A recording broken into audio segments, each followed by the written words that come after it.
I kao uvek, najlepši pozdrav prema mojim saradnicima, oni su tu stalno, a onda... I would first like to welcome all of my associates, as well as Ms. Jagoda Lazarević, ministers.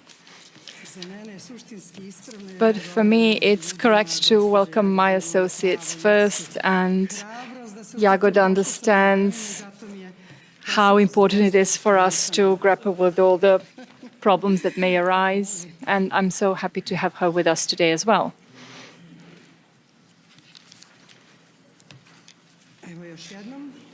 Once again, welcome to the presentation of the February inflation report, where we will, as usual, give you a summary of our views of the current macroeconomic movements, developments in the period ahead, and an explanation of monetary policy decisions since the previous report.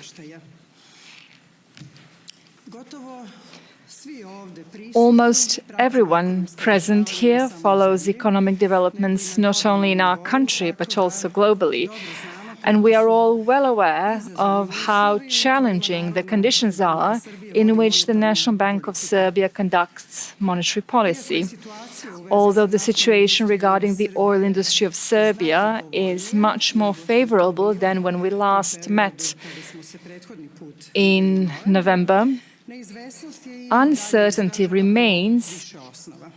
It remains pronounced on several fronts. First and foremost, geopolitical and trade tensions between the United States and China remain elevated, as do tensions in relations between the United States and the European Union. Moreover, the conflict in Ukraine continues, while tensions in the Middle East have intensified. All of this is reflected in heightened volatility in commodity and financial markets, particularly in the price of gold, which has recorded significant upward and downward fluctuations within the space of just a few days. Unfortunately, as most analysts and central bankers conclude, a view we share at the National Bank of Serbia, geopolitical conflicts and trade disputes are likely to persist in the period ahead, and given their prolonged nature, may even be said to have become a kind of new normal. In this context, the results achieved through responsible economic policy conduct, together with our consistent commitment to stability, inspire confidence that Serbia will continue to respond effectively to all challenges in the period ahead. I would particularly like to highlight the following. Inflation is moving within the MBS target band of 3 plus minus 1.5%, and will remain, according to our projections, within this range in the medium term. The financial sector expects the same in its quantitative short and medium-term inflation expectations. The dinar-euro exchange rate has remained stable despite numerous challenges.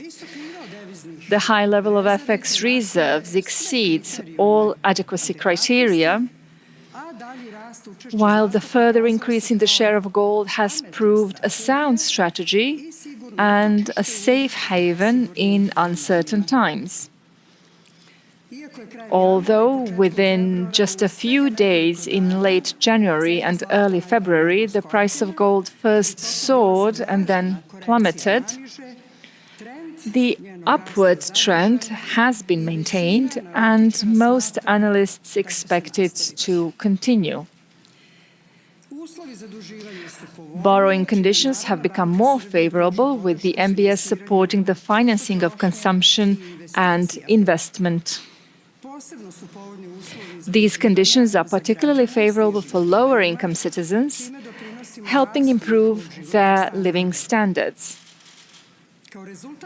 As a result, bank lending in December was 15.4% higher than a year earlier, with double-digit growth recorded both in corporate and household lending. Despite pronounced uncertainty, the financial sector has remained stable and resilient, and the country's credit rating has been maintained by all three major rating agencies, including investment-grade status from Standard and Poor's. Economic activity in Serbia, having faced considerable challenges throughout the year, would certainly have accelerated more markedly in the final quarter of last year had sanctions not been imposed on the oil industry of Serbia. Therefore, responsible conduct of economic policy has delivered results even in exceptionally complex circumstances. Fundamentals have been strengthened and buffers built, enabling our economy to demonstrate a high degree of resilience to external risks in the period ahead, as has been the case so far. I will now turn in somewhat greater detail to macroeconomic developments, our expectations, and monetary policy decisions.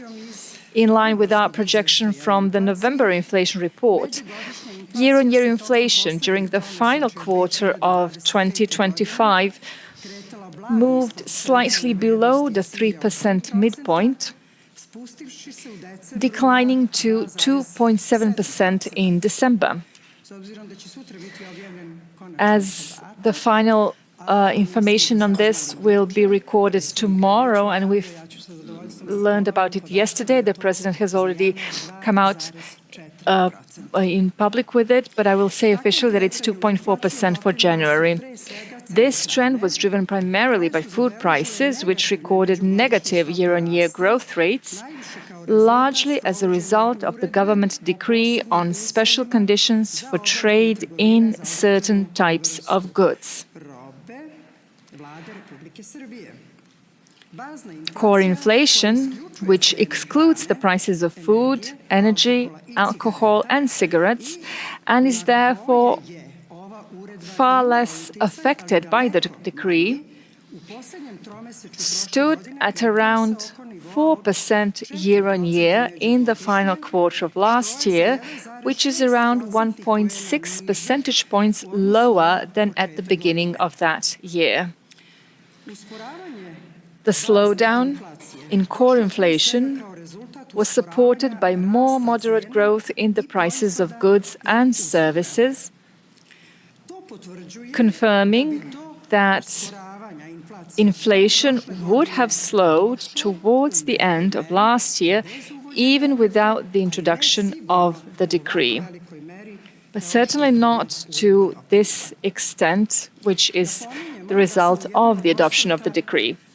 In one of the text boxes in this report, we have analyzed price rigidity within core inflation in Serbia over a longer period, based on the frequency of monthly price changes across individual categories of goods and services, classifying them into flexible and sticky price groups.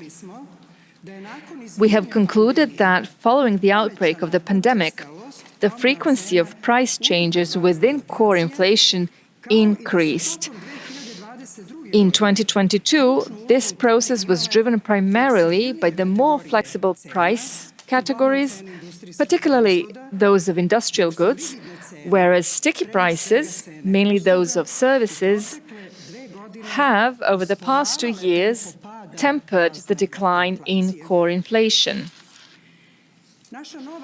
Our new inflation projection is similar to that in November. We expect year-on-year inflation to remain around the target midpoint until September this year, and then, owing to the low base effect, primarily in food prices, to amount to around 4% at the end of this year. Such inflation trajectory will be underpinned by the anticipated expiration of the decree, though margins are not expected to return to their pre-decree levels, as the adoption of an appropriate legal framework will improve market regulation and prevent unfair trade practices. Wage growth and the resulting rise in income disposable for consumption should drive up demand, but not to an extent that would cause stronger inflationary pressures. Moreover, wage growth will mostly go hand in hand with productivity gains. Therefore, no major inflationary pressures are expected on account of labor costs either. By contrast, we expect cost-push pressures from the international environment to stay low, and we have assumed the new agricultural season to be better than last year's, boosting the supply of fruit and vegetables. In 2027, we expect demand to rise further due to the hosting of the Expo, and we therefore project average inflation at 3.8. Prolonged global uncertainty, rising protectionism, and pronounced geopolitical tensions, together with social and political developments at home, caused economic growth in 2025 to slow to 2%, according to the Serbian Statistical Office estimate. Instead of accelerating more robustly in Q4 2025, economic activity maintained a growth dynamic similar to that in the earlier part of the year, posting year-on-year growth of 2.2% due to the enforcement of US sanctions on the oil industry of Serbia in October, and the consequent reduction in output across the manufacturing sector. At year level, economic growth in 2025 was driven by the services sector, followed by industry, primarily owing to increased production capacity in the automotive industry. A decline in activity was recorded in construction at year level, although a significant recovery was achieved in the final quarter, with year-on-year growth of 10.6%. A smaller decline was registered in agriculture due to unfavorable weather conditions for the production of autumn crops and fruit. A positive development is the preliminary agreement on the acquisition of a majority stake in the oil industry of Serbia by the Hungarian company MOL, which should ensure the continuation of oil industry production and reduce uncertainty regarding energy supply. Taking this into account, we expect GDP growth to accelerate to 3.5% this year. Growth will be driven by domestic demand, with both consumption and fixed investment making a positive contribution. Consumption growth will be supported by higher disposable income resulting from wage and pension increases, as well as more favorable lending conditions, while the implementation of infrastructure projects planned under the Leap into the Future Serbia Expo 2027 program will prop up investment growth. As imports are projected to grow faster than exports, amid the still subdued external demand and rising investment and disposable income, we expect net exports to make a negative contribution. We project GDP growth of around 5% in 2027, with the acceleration relative to 2026 driven by higher exports of services as a result of hosting the specialized international exhibition Expo. In the medium term, we anticipate stable economic growth around its potential level in the range of 3.5 to 4% per annum. Despite last year's economic slowdown, the fiscal and external positions have been preserved, which, coupled with the built-up reserves, indicates our economy's resilience to external challenges. In 2025, the fiscal deficit measured 2.4% of GDP and was below the planned 3%. This contributed to a continued downward trajectory of public debt share in GDP, which came at 44.8% at year-end. The current account deficit share in GDP in 2025 was consistent with our November projection, equaling 4.8%, which is slightly more than in 2024. The higher current account deficit in 2025 was mainly the result of the lower surplus in services trade, mostly due to higher net import of tourist services, while the export of information communication services continues to record a double-digit growth rate. On the other hand, owing to exports rising faster than imports, trade in goods deficit was lower than in 2024. Specifically, despite the still lower external demand, goods export went up by 8.7% in 2025 on the back of higher export of manufacturing, with 19 out of 23 areas recording growth. The strongest contributions came from branches associated with the automotive industry. At the same time, goods import rose by 6.3%, with the positive contributions in all three categories: intermediate goods, consumer goods, and equipment. On the financial account, the greatest inflow came from FDIs worth 3.5 billion euros. Owing to increased resident investments abroad, the net FDI inflow amounted to 2.3 billion euros.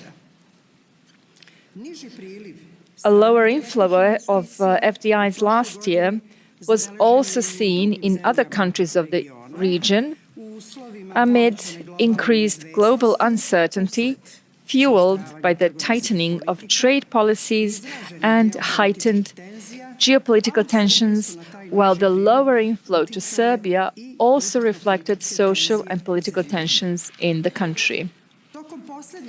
In the last quarter of 2025, the depreciation pressures prevailed in the FX market under the impact of seasonal factors such as energy import and dividend payment by some foreign-owned companies, as well as the uncertainty associated with the sanctions imposed on the oil industry of Serbia. In nominal terms, the dinar value against the euro was 0.2% lower at end December than at end 2024. To preserve the relative stability of the dinar exchange rate against the euro, the National Bank of Serbia sold 580 million euros worth of foreign currency in the FX market in 2025, which is its first annual net sale since 2020. You can read more about the specificities of the effects of factors in the domestic FX market in 2025 in one of our text boxes in the February report.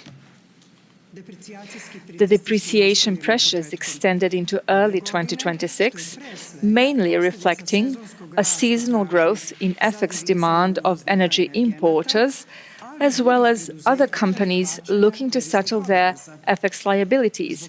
Therefore, the National Bank of Serbia sold 610 million euros in the FX market in January.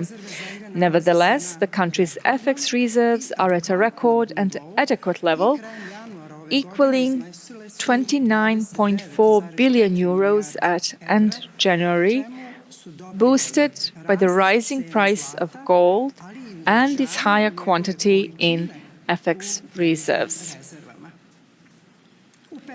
In the period since the previous report, we have kept the key policy rate unchanged at 5.75%, where it has stood since September 2024. When making monetary policy decisions, we were aware that the slowdown in year-on-year inflation to the level below the target midpoint, which began in September 2025, was largely attributable to caps on trade margins on food items, as well as that the adoption of systemic laws aimed at preventing unfair commercial practices, together with a cautious monetary policy, will be conducive to inflation moving within the bounds of the target tolerance band over the medium term. Also, we took into account the fact that pronounced geopolitical and trade tensions among leading world economies are still present and can impact the prices of primary commodities, supply chains, and capital flows to emerging countries, including Serbia. As a matter of fact, this was confirmed by volatile movements in the global commodity and financial markets at the end of last and the beginning of this year. Moreover, it should be noted that against the backdrop of preserved price and financial stability, we also supported economic growth in the past year by maintaining the relative stability of the exchange rate and by ensuring more favorable credit financing terms. This resulted in double-digit year-on-year growth in lending to corporates and households. Also, in December, interest rates on dinar loans to households dropped to a historic minimum of 8.2%, as more favorable household borrowing was enabled for citizens with a monthly income of up to 100,000 dinars, in accordance with the National Bank of Serbia's supervisory expectations. Credit growth, with the preserved quality of bank assets, resulted in the share of non-performing loans in total loans edging down to a new minimum of 2.1%. It should be noted that late last year, we decided that as of December the 15th this year, the counter-cyclical capital buffer rate of 0.5% should be applied. In this way, a capital buffer is created which can be released should the systemic risks materialize, thus ensuring smooth lending to the real sector and fortifying the financial system resilience to potential shocks from the global environment. Of the 30 European countries, 25 have applied the rate higher than zero since the start of this year. And you can read more about this in one of our text boxes in the report we are presenting today. Ladies and gentlemen, dear colleagues, current and expected macroeconomic movements are the result of consistent work and efficient coordination of economic policymakers, the Serbian government and the National Bank of Serbia, and are of critical importance for the confidence in our economy. And this is not merely our assessment. Allow me to share only some of the observations from the reports of relevant international institutions which carefully monitor our work, notably the IMF and rating agencies.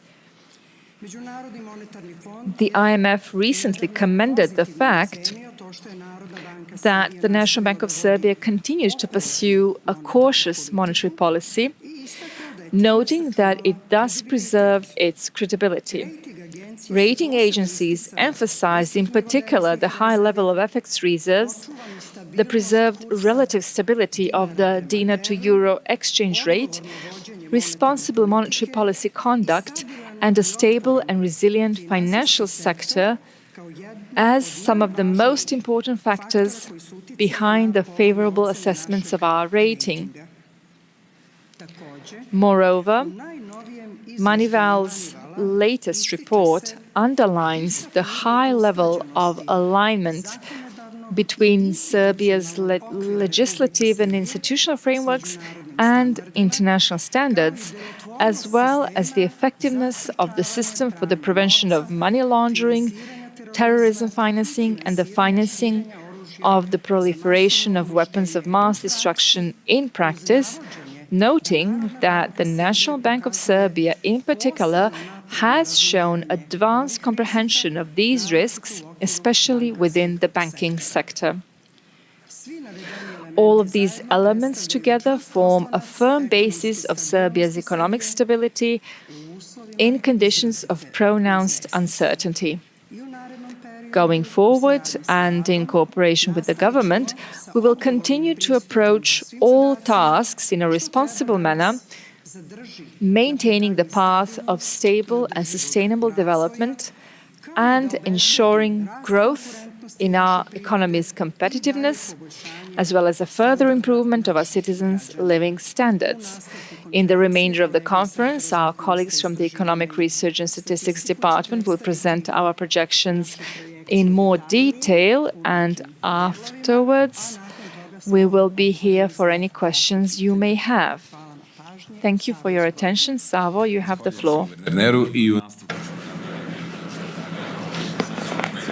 Thank you, Madam Governor, and I will now give a few more details about the inflation projection, which is similar to the November one, meaning that the achievement of the projection from November has been in line with our expectations and what we stated in the projection. So now we project inflation to move in the following 2 years within the target tolerance band. Our midpoint is 3%. The target band is 3 plus minus 1.5%. So it will move within this band throughout the projection horizon. Until September, inflation will move around 3%. Why do we emphasize September? Because we had a reduction. We had minus 1.6% monthly inflation when the decree was adopted, meaning that inflation should drop, but this should not be too much. It will be around 4% and remain at that level until the end of this year. Average inflation for this year and the next year is 3.3% for this year, and for 2027 it should be 3.8%. So next year inflation will remain below 4%, much below our upper band. The factors behind the inflation movements include the following. First of all, it is a monetary policy of the National Bank of Serbia, which has been cautious in the past period as well. In 2024, we eased monetary policy, but it remains mildly restrictive, which helps inflation remain stable and within the target tolerance band. Although when it comes to the external factors, we are facing huge risks. There are significant risks to energy prices, primarily of oil and other energy products, but we also have geopolitical tensions which may translate onto other markets, that is, the other prices that may impact inflation in our country. As for the decree, it generated disinflationary effects over the past months, and its effects will remain in the months to come after the decree expires, because prices have been reduced. We do not expect margins to go back to pre-decree levels, primarily because we expect the adoption of systemic make laws to regulate this field, and we do not expect prices to go back to the pre-decree levels. So until the end of September, we expect inflation to be 3%. As for oil prices, in recent months, that is since the previous inflation report, it has been stable. It moved between 60 and 70 US dollars per barrel, and we expect these movements to continue in the coming period. And these prices are also expected by the International Energy Agency as well. So the oil price should not go above 70 US dollars per barrel. That is $65 for the end of the year, and this is based on the futures, which are based on the current price and the current movements. As for the domestic agricultural season, after 2 drought seasons, we expect it to be, we have become a bit more cautious. In February, we mentioned average agricultural season, but now we expect it to be better than the previous 2 ones, which is realistic because the current weather conditions are better.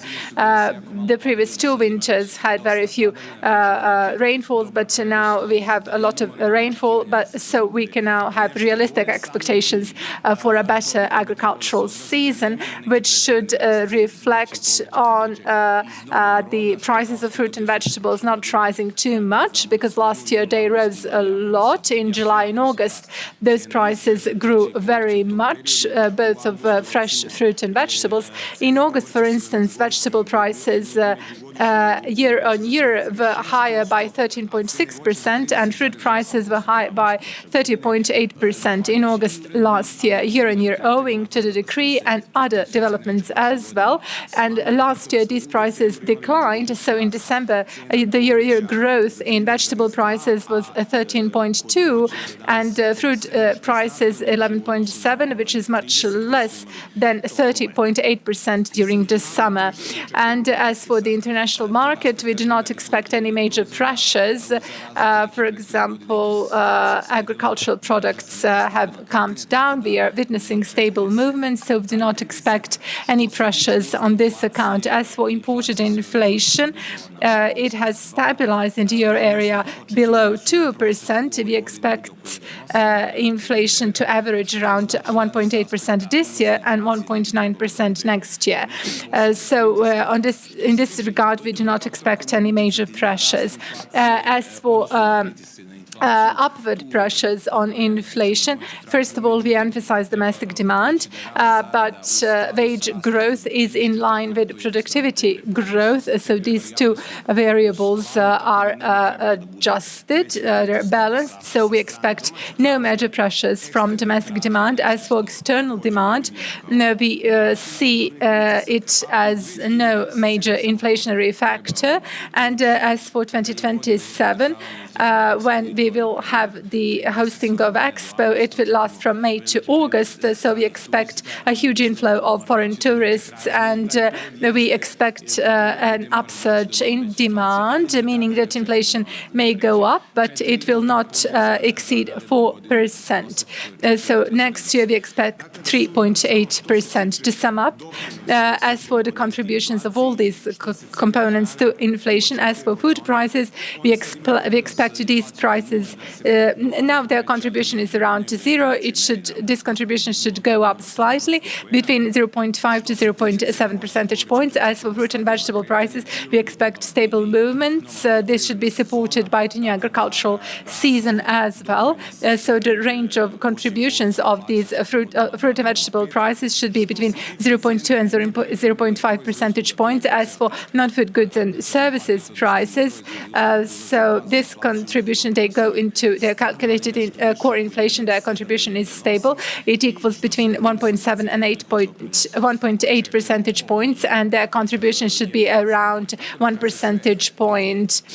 So overall, we have our inflation projection, which we have presented. So for this year, it's 3.3. Next year, it is 3.8%. Thank you, Sava. Mira, the floor is yours. Further on, I will give a few more details about the real sector last year and our expectations for this year and next year when it comes to GDP. According to the flash estimate of the Serbian Statistical Office, GDP growth last year amounted to 2%, which is almost fully in line with our November projection. For the sake of reminder, this projection equaled 2.1%. GDP growth had pretty similar dynamics throughout the year, and the introduction of sanctions on the oil industry of Serbia prevented the fact that the GDP should accelerate in Q4. According to our estimates, a reduction in the production of petroleum products had a negative contribution in Q4 to industrial production with around 3 percentage points. The negative contribution to GDP equaled around 0.6 percentage points, meaning that we witnessed no decline in production. So in Q4, GDP growth was higher by 0.6 percentage points.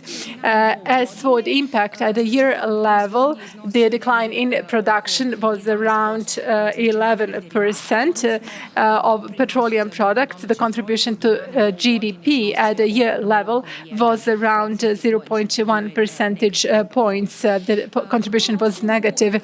On these grounds, we did not have the exports of petroleum products in Q4, and the effect on the current account deficit was partly reduced by the fact that at the same time we saw a reduction in the imports of crude oil, meaning that overall, when it comes to the imports of energy products in 2025, it was even slightly lower than in 2024. It equaled 4.4 billion euros, and it was by around 161 million euros lower than in 2024 due to lower prices of crude oil and natural gas in the foreign market, although the imported quantities were greater, but the effect on the value of imports was lower because of the lower prices.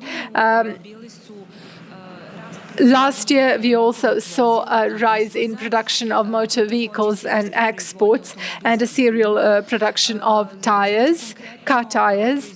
Namely, the production of motor vehicles grew by around 35%, and exports were higher by around 32%. As for the serial production of car tires, we had an increase in production by around 16.6%. And this is a result of rising investment in the automobile industry. And if we observe the share in exports, the share of the auto cluster rose by around 13% to nearly 16% from 2024 to 2025, despite all the problems present in the automobile industry in Europe.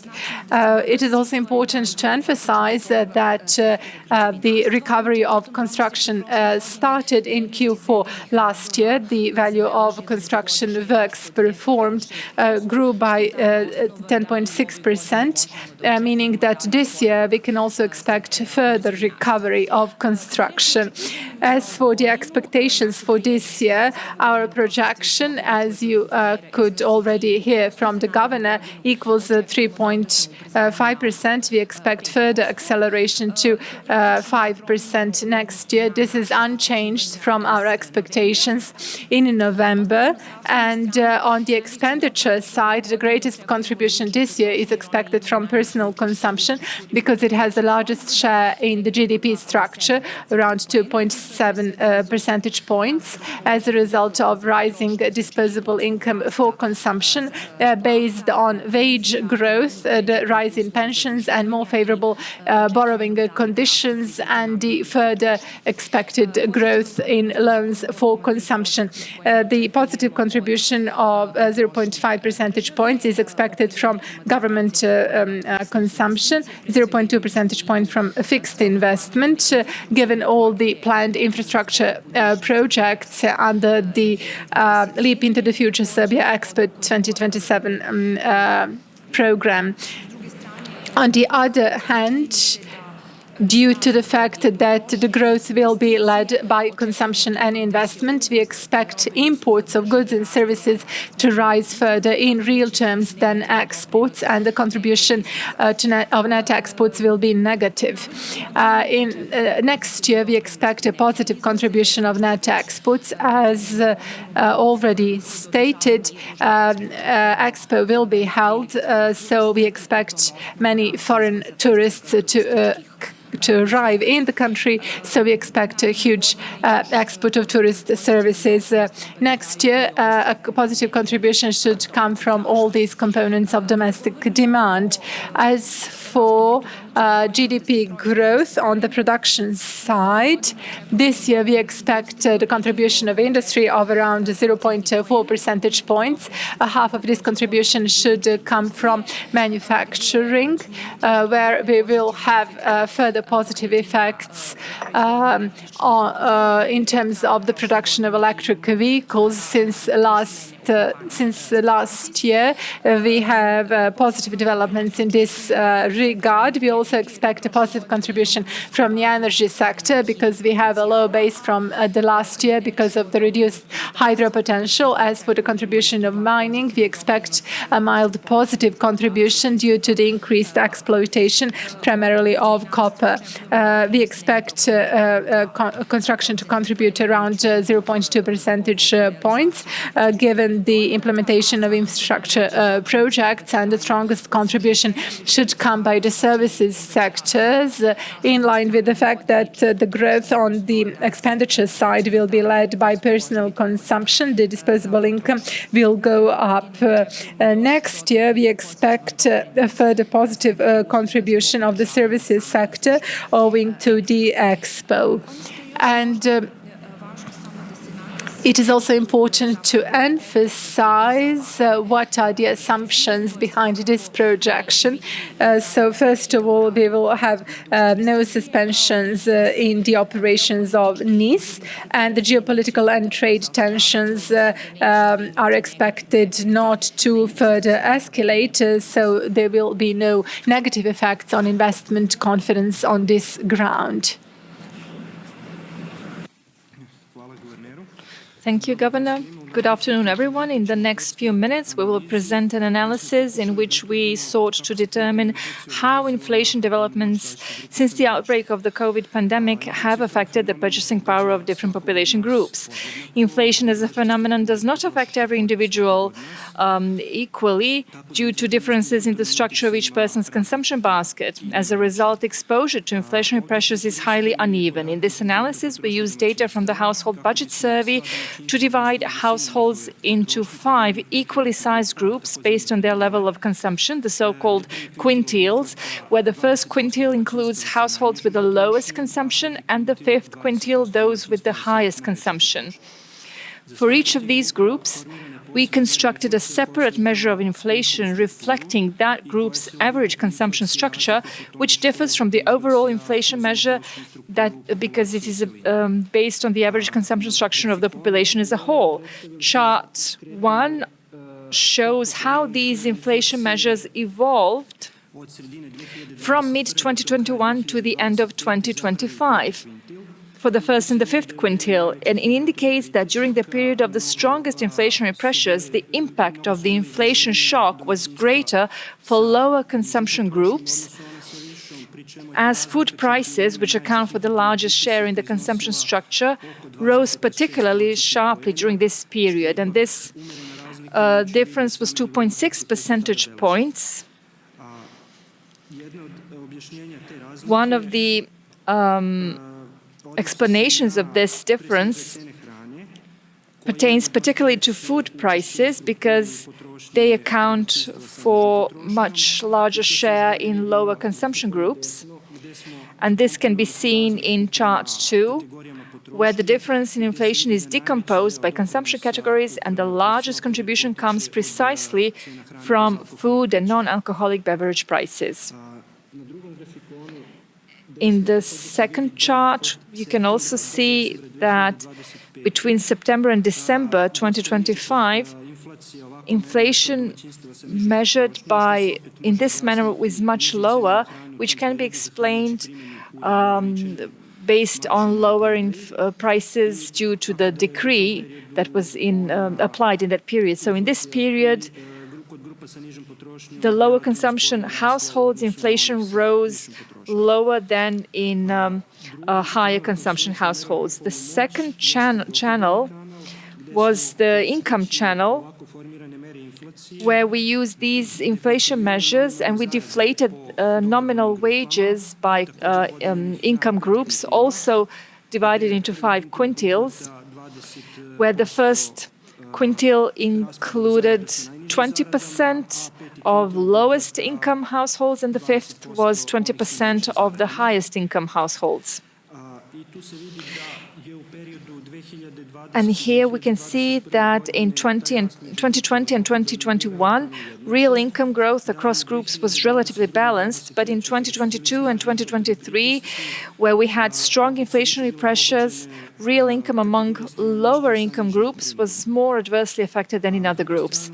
On the other hand, in 2024 and 2025, we have the opposite movements, and we have relatively faster growth in these household groups, which can be associated with the overall increase in nominal wages in that period.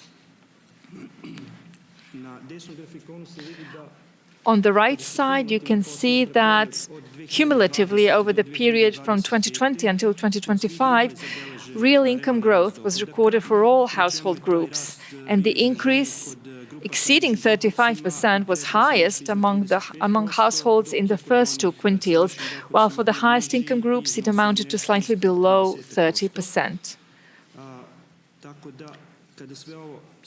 In sum, by halting the rise in food prices and bringing inflation back to target, we see that conditions have been created for a stronger twofold impact of government measures on citizens' real living standards, particularly for groups with the lowest incomes. On the other hand, the income channel, operating through increases in the minimum wage, acted on the one hand, and on the other, the price channel, operating through lower food prices, have, through their coordinated effect, each from its own side contributed to a real improvement in the living standards of the lowest income population. This is further corroborated by the data showing the minimum wages now almost fully cover the minimum consumer basket. I just have to add a correction that the official datum about inflation will be announced today and not tomorrow. So the annual inflation of 2.4 and monthly of 0.3. So I thank the director of the Serbian Statistical Office for correcting me. And I apologize for taking away the exclusivity of the announcement of this information. I also have to note that quintile is 1/5 from the old Latin word. We take into account 100% of a group of something like products. So we talk about 1/5, but this is actually all attributable to the work of our colleagues, Konstantin Sorak and others from the Economic Research Department and Statistics. We rarely have press conferences, and the inflation report is a quarterly publication, but you can see the smile on my face while I look at them. Maybe I behave uncommonly as a host when I first welcome my own associates and then our guests. But I'm delighted and inspired by the enthusiasm of these young colleagues. ARCA is here to present the text book that they prepared So I would like to draw your attention to these text boxes and to just note that this isn't just some sentences put on paper, but this is a result of research, global and our research, and we need to give credit where it's due. When I talked to Mira yesterday about our colleagues, and I asked whether they would be here for the presentation, and I asked about both the male colleagues and the female colleagues, but the female colleagues are not able to come because they're working on the projection, but the male colleagues are here. So many of them, I can't list all of their names, but they're all very hardworking, and they are here to stand behind the data that they present, and all of us together, we stand behind these projections and presentations and the teamwork that has been invested in a report such as this one that's presented to you today. So we have several iterations of the report where we discuss and talk all the possible influences, which is why I'm very proud of the way we work, of the conversations that we lead while we are working on the report. We do not approach this work lightly, but we are very committed to what we do. I would like to pass the floor to Nicola. I could just pass it on to him and just talk about the FX market, and he would present the figures that I'm sure you're not even aware of. But I would like him to share with you the problems we came across, or the demand for FX that we faced, and the lower income of FX and high pressures to ensure regular amounts of energy and energy reserves. So I would like you to to carefully listen to what Nicola has to say about the interbank FX market and why we still can talk about 0.1 or 0.2 percentage decrease in our currency. Thank you, Madam Governor. As the Governor emphasized in her introductory speech, last year was highly specific, and it was the first year after the pandemic, 2020, when the National Bank of Serbia was a net seller in the FX market. After 4 years, when we were net buyers, we were now net sellers in the amount of 580 million euros. What was also specific is the fact that all the factors impacting the domestic FX market contributed, apart from one factor, to increased demand for foreign currency, despite the fact that the indexed assets increased in a record amount last year by 2.1 billion euros, which had appreciation effects. That is, the FX demand went up, appreciation pressures were strong. All other factors cumulatively had a depreciation effect impacting higher FX demand. I'm referring to energy importers who did not deviate from the averages in 2023 and 2024 in the amount of exceptionally important. Demand was 2.5 billion euros in 2024. It was also in that amount it was pronounced, as a matter of fact. Furthermore, at the end of last year, we faced strong depreciation pressures in December when the NBS intervened with over 200 million euros of the net sale. This was also mentioned by the Governor. The demand of citizens was very high for foreign currency. Then I'm referring here to electronic money, and as I'm also referring to cash here. And since late December, since late November until the end of the year, it exceeded 660 million euros. In December alone, and in March 2022, we recorded a net sale of foreign cash to natural persons and licensed dealers. And 2025 was specific because of the fact that FX demand for foreign cash exceeded the supply of foreign cash. Since we record data, This factor in the domestic FX market, I'm referring to foreign cash, so almost in every month, it had an effect on increased supply, and this time it had an effect on increased demand, and this was a result of a panic demand of citizens amid heightened uncertainty surrounding Nice. The NBS did not allow such movements to deepen. It acted to calm down the tensions in the domestic FX market, and we had no great exchange rate fluctuations. Furthermore, we did not only intervene in the FX market, but after the meetings with the major licensed exchange dealers and banks cooperating with them, we ensured that we had correct information and there was no absence of foreign cash in exchange offices. All exchange offices, apart from smaller ones and apart from those in other smaller towns in Serbia, so the majority of them did not have any problems with the supply of foreign cash. So we also made regulatory changes. We extended the obligatory period during which licensed exchange dealers, after buying foreign cash from banks, can return this cash. So it was extended from 7 to 30 days, and furthermore, to prevent any newspaper articles that some exchange dealers charge the exchange rate over 120 dinars for €1, the National Bank of Serbia abolished the temporary commission charged by authorized exchange dealers for the selling and buying exchange rate. And furthermore, when engaging in the exchange operations, banks should behave in the same way as exchange dealers in line with regulatory rules.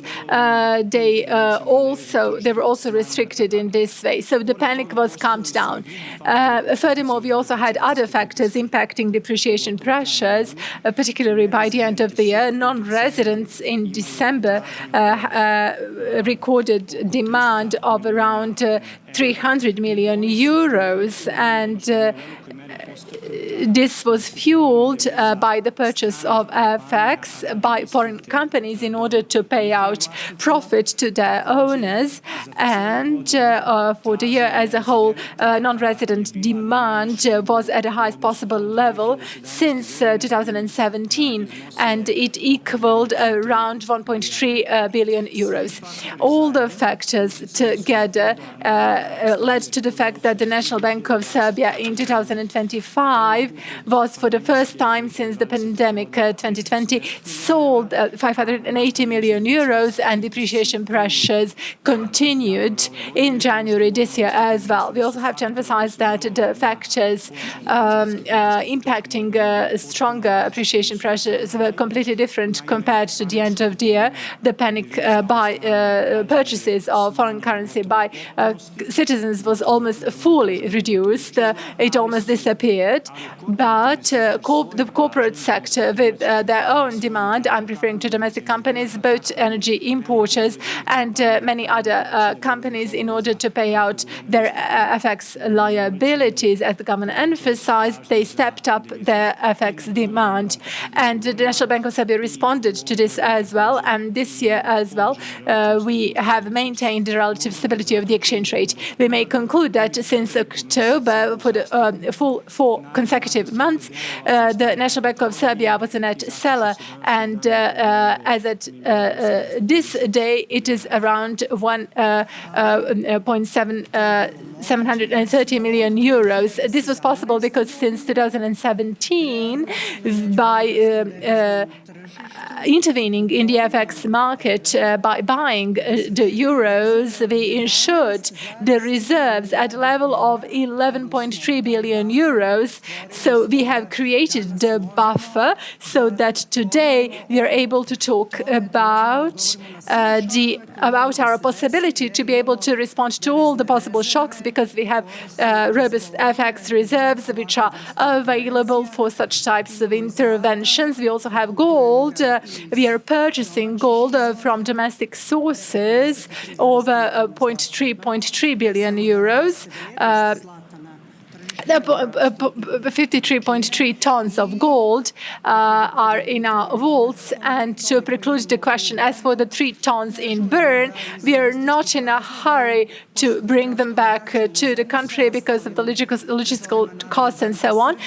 The remaining amount is in our vaults. The last 3 tons, which we bought in 2024, are in Bern, and they're marketable, they're liquid, they're available for any circumstances. I wish those were never some really extreme circumstances, but the remaining gold is here in the Republic of Serbia, and I reiterate once again, this was really a prudent decision because no analyst who are very experienced can even now envisage a halt in the surge in gold prices. But investing in gold today is an investment in that capital, because gold per se does not earn a lot regardless of its price fluctuations, but we all have to invest in something which yields profit, that is, creates new value. So we also advocate lending, not only of final consumption, but also lending to production and real sector, which means not spending the future, but we invest in something, whether it is private or a credit, at a company level, at the government level, which does not mean the spending of the future, but investment for the future generations. And based on such investment, future generations will be able to generate a new profit. When I see Tanya, I remember the earlier ambassador who used to mention the example of Spain. So the invested funds, EU funds in Spain, could be touched. They were tangible because those were roads and infrastructure, unlike Greece, which faced problems in that period, and Greece had to sell. Even banks they had in Serbia, so at the request of the European creditors, they had to return their debts. So all roads lead to Rome, meaning that building roads and infrastructure is always something that brings profit. So we are not worried when we have imports in which equipment has a significant share, and equipment for new investment as well. If we have not burdened you too much now, I would like to give the floor to you if you have any questions.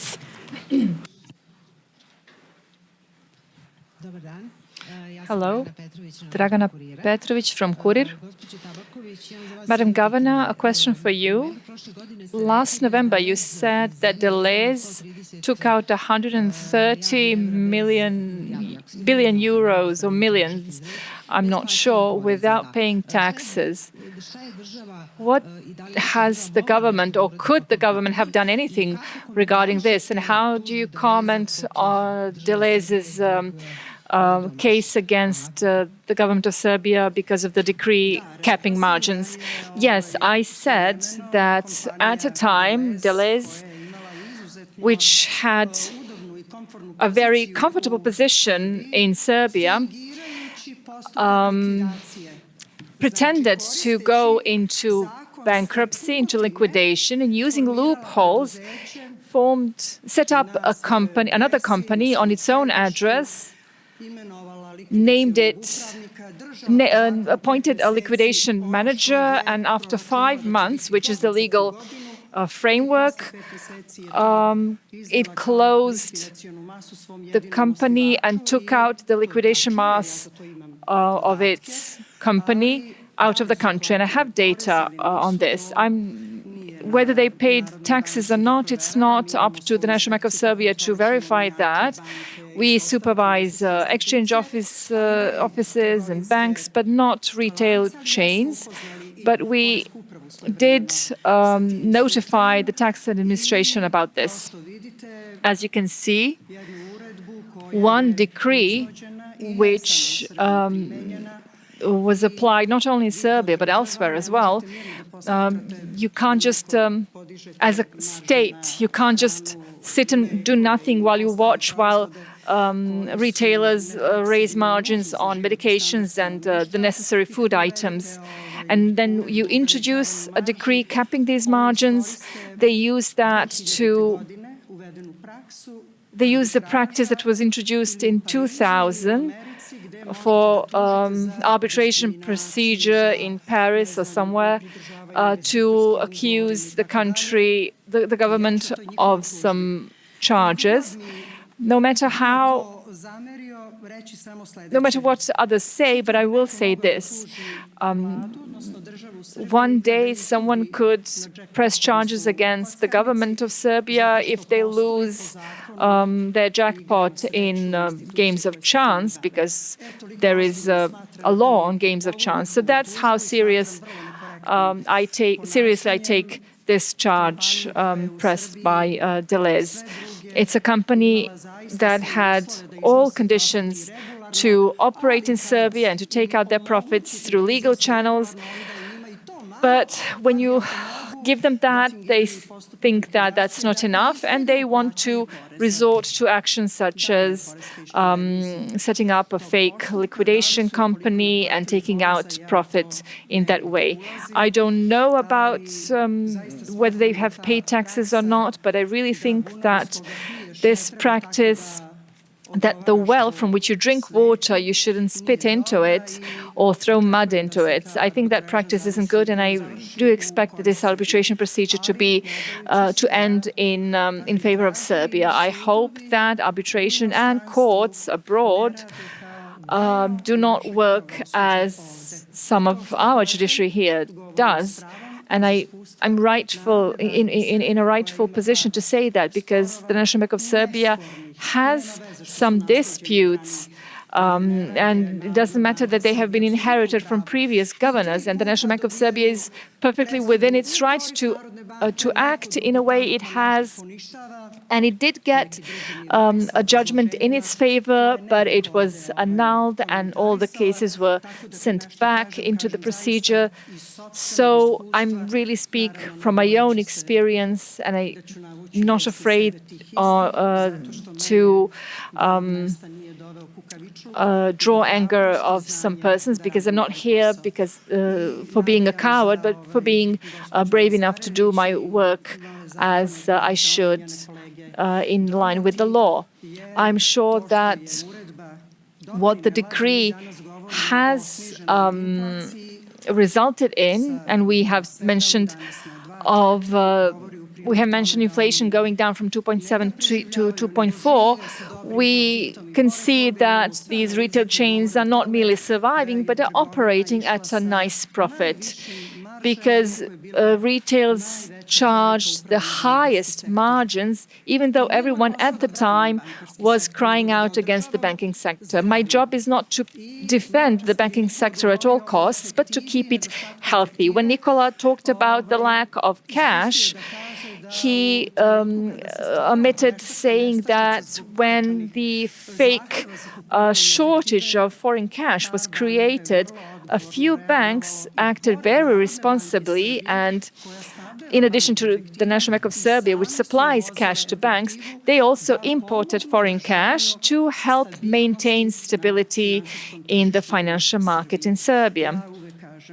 I'm always there to say that bad things cannot lead to good things, and one good turn deserves another. So this is not merely folk wisdom, but also philosophy. If somebody is complaining about the conditions for doing a business, but I must tell you that when I was an MP, I always posed 4 Aristotelian questions when somebody wanted a change in the law. Who is asking for a change in the law? Why? What's their goal, and what's the result that they expect from that? So when you get answers to these 4 questions, it becomes clear to you that there are always those who are never satisfied and who always want more, but not through increased production or innovation, but merely by not giving to the government what's theirs by law. they simply, so we see that the government has to be responsible and take care of its citizens. And in this sense, I can only confirm that the government has the strength to do this, and that with new legal solutions, it will manage to solve these issues, and we do not expect inflation to go back up to those levels. And as for delays and the amount of 130 million profit that they took out as a liquidation mass, I must say that, and I claim this responsibly,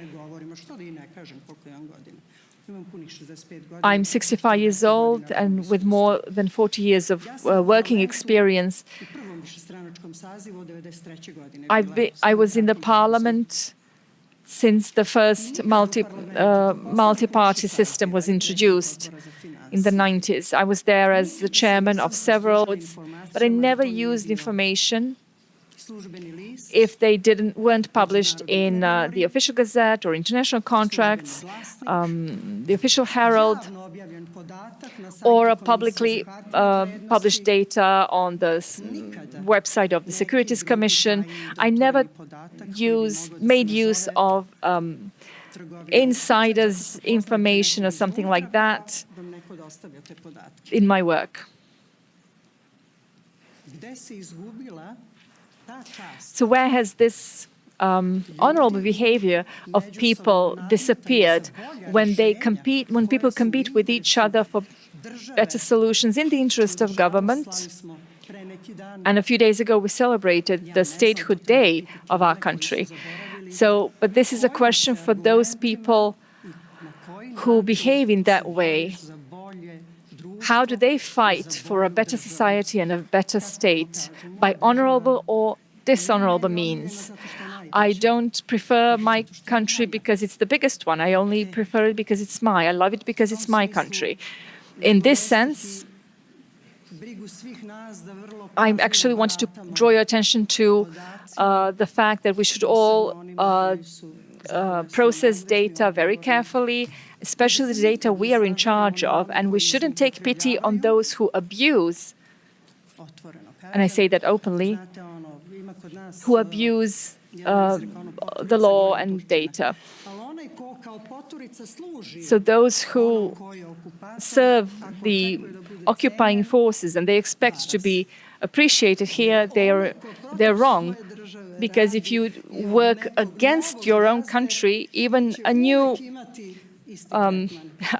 boss who comes here will give you the same treatment, because once a traitor, always a traitor, and traitors will never have better treatment.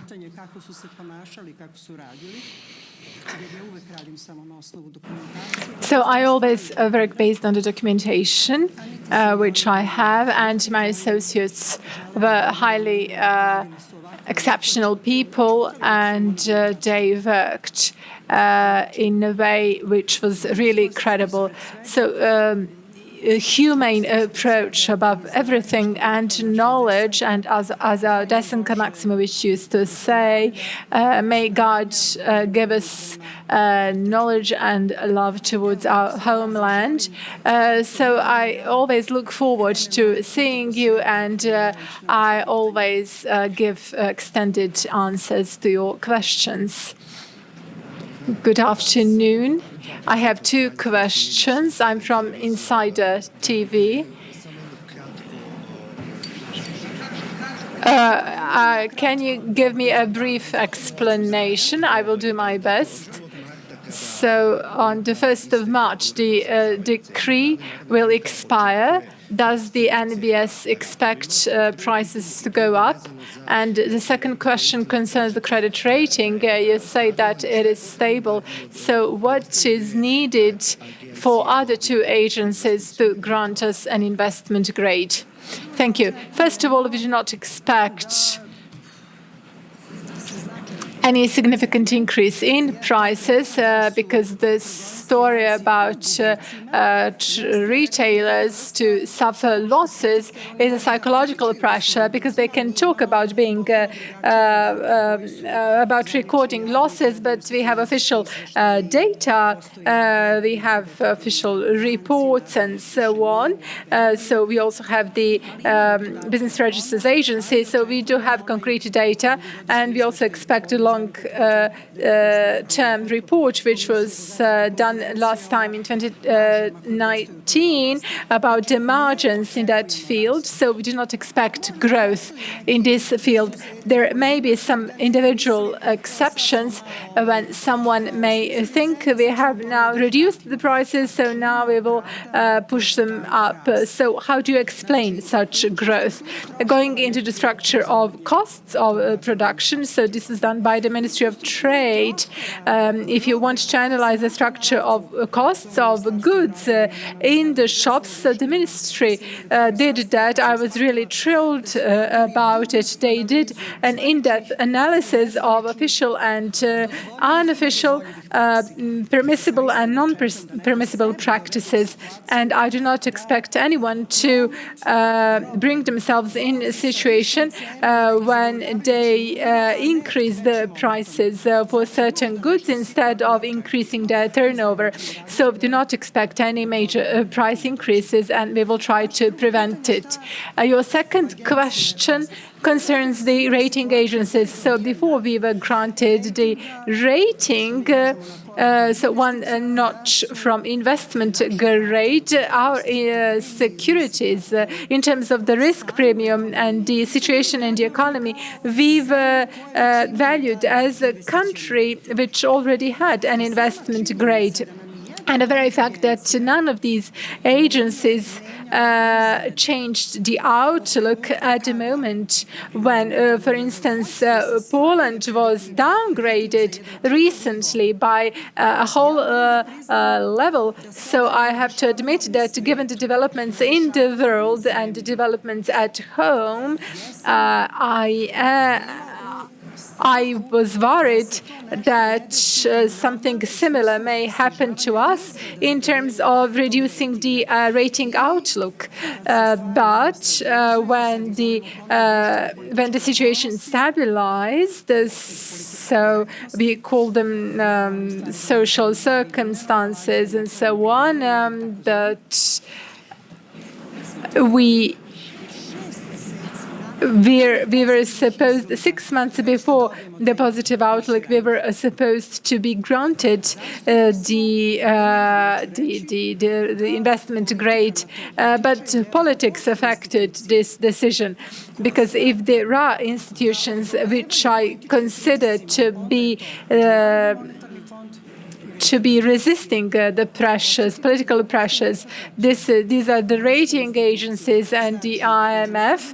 So these institutions are really strong. The IMF is the salt of knowledge, and we have a partnership relationship. As for rating agencies, the Ministry of Finance, we have our teams. They have teams. They visit us regularly. We also have the spring and annual meetings. We conduct regular talks, and we expect whenever it happens that we are supposed to have a rating check, we expect them to upgrade us. But you have to admit that at the time when we really have the valid definition that the only certainty is uncertainty, no one dares to do that at this particular moment, at least until Nice is being solved. You know that Nice affected the decline in overall production and other things. So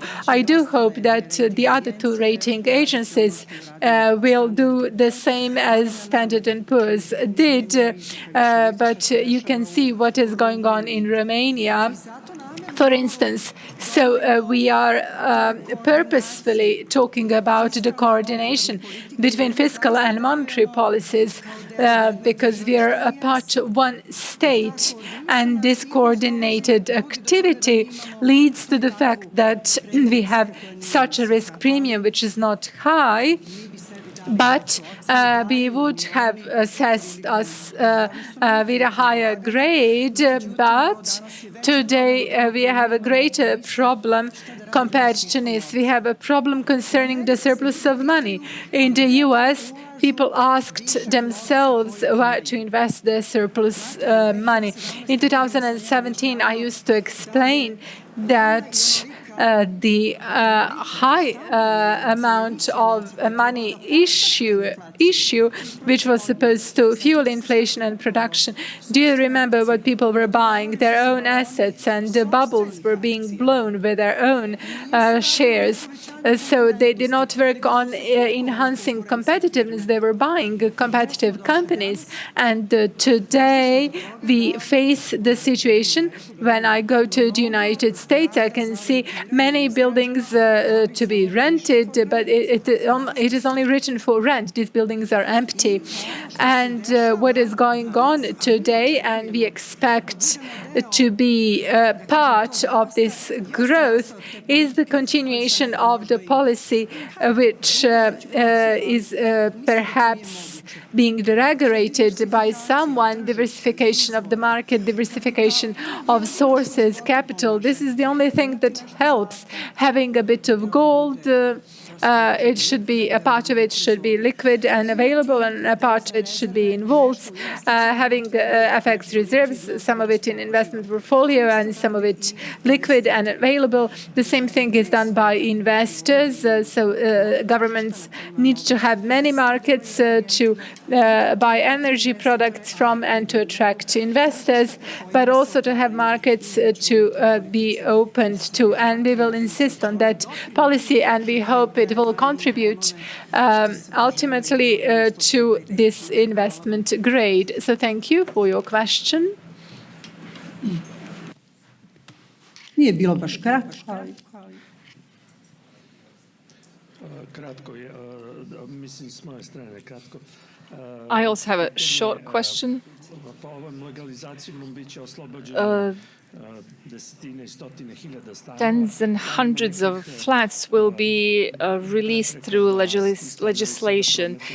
Are there any obstacles that these flats are now sold through banks because they will be legal? And given that savings has gone into purchasing these flats, will these owners now sell these flats, and maybe will this lead to a reduction in the price of flats?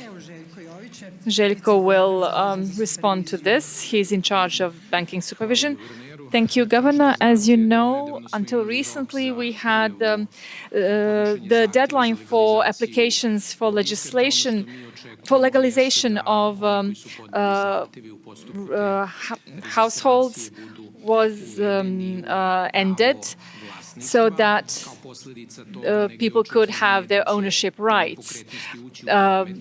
Our expectation is that these real estate will be a potential for to be marketed.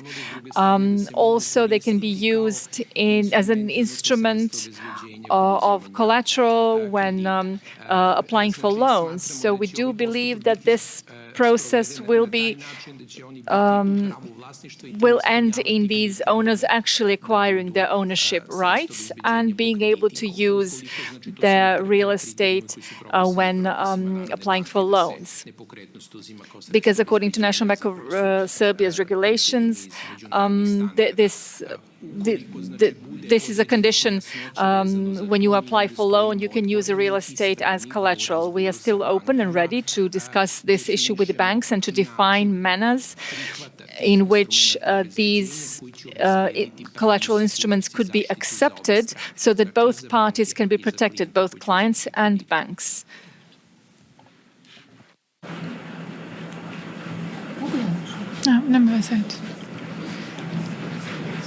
I'm from Blitz.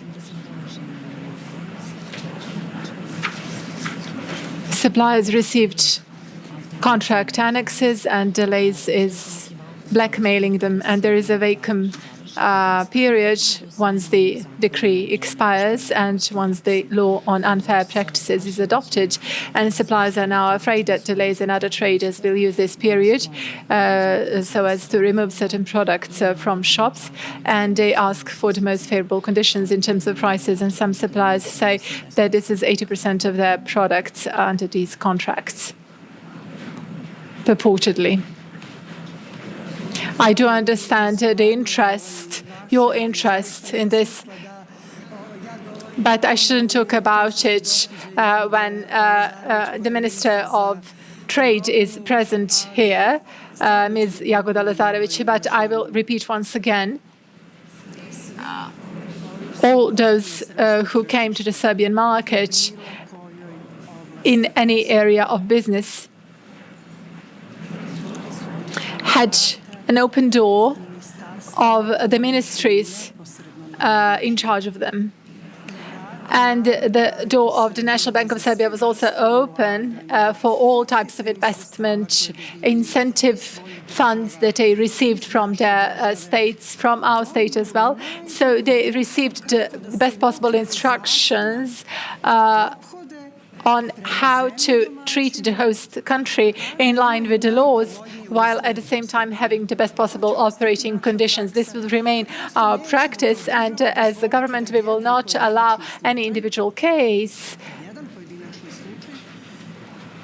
to lead to the situation when we bring into the question our relations with other investors.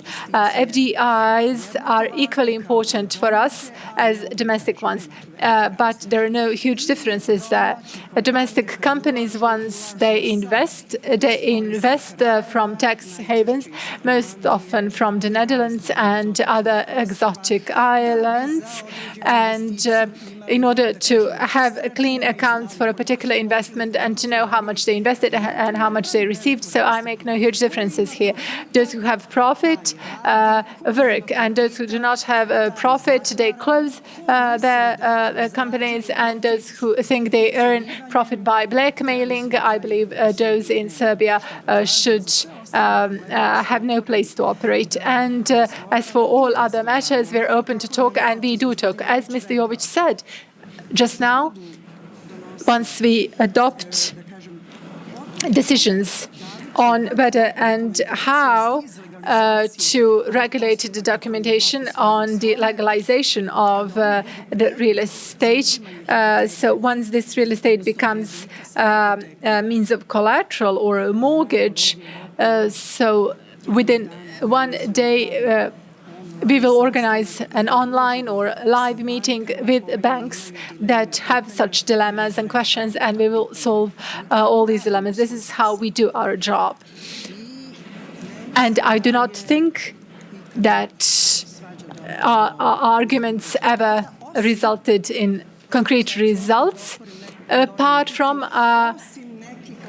some arbitrations that we inherited from the period of privatization in 2001, when we have one brick left, brick which is a bit light, loose, it was not incorporated in the building properly, and when we get something that was expected, the building is not being destroyed. But when we do not get what somebody promised to somebody else, then arbitration proceedings are being launched, and Serbia is now paying those costs. So we started repaying the loan to the IMF in 2012. Only one installment was paid in April. For 4 years and a half, we were repaying the loan to the IMF. This loan was taken by the previous government. And based on this arrangement, not a single indicator improved the Serbian economy, but we were forced to repay that loan. That was fine, but paying arbitrations that were created, that's not fine. So going on arbitration because you had an almost privileged position in Serbia is not correct either. So those who are not present can be dispensed with. Those who do not like our market can leave our market and they can open their shops in other places. But I know well, as Ms. Jagoda Lazarevic said, I apologize for being on such intimate terms with her, but they planned to close 25 shops for their own reasons, and then they just used this situation to somehow package it into a regulation. Those do not anger somebody that you should plead with. So we have to respect ourselves and other entities as well. And if there is no respect, then the situation is not correct. But we will bear all this based on the figures that we presented to you. You can see how many requests we have, how many pressures and costs. So we are really standing strong, and we even expect a stronger growth. And we expect this growth to be achieved, and we are here to step up our work. Perhaps we can also step up our work. We work day and night. We also joined the action initiated by the President. So everything concerning European integration activities should be intensified, and we are committed to this process as well. Igor, my friend, is he here? So I will just tell you how things are being solved when you want to solve something. So, for example, we are working on SEPA, and I will not mention the concrete bank. We have a deadline on the 20th. We have to submit the application, so we have to sign the contract, to scan it, and so on. So one copy is submitted by DHL, and when it is sent, then we can we have to take it over. So they informed us on the 16th, so it was a holiday. They told us that they were preparing the contract, but the DHL did not work on the holiday during the holidays. So what did we do? So in the evening, we made the decision. We bought a ticket for Igor, and Igor went yesterday there and brought back the signed contracts. We were really happy because we worked as a team, and we managed to do something, and nobody said you're late 1 or 2 days. This is how the things should be done. Nothing can be done on its own. So we have to step up our effort, and we are really working as a team always. And we all also use Nicola's magic and charm to finish something. We also avail of some other connections and experience we have, but we live for what we do, and I believe that the results are tangible. That's why we do not explain our results so much, because they speak for themselves.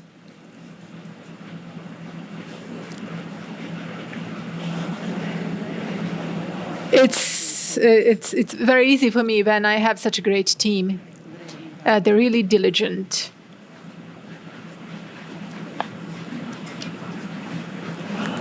Thank you very much for your patience. Do not take it amiss, because we really extended our answers and our explanations.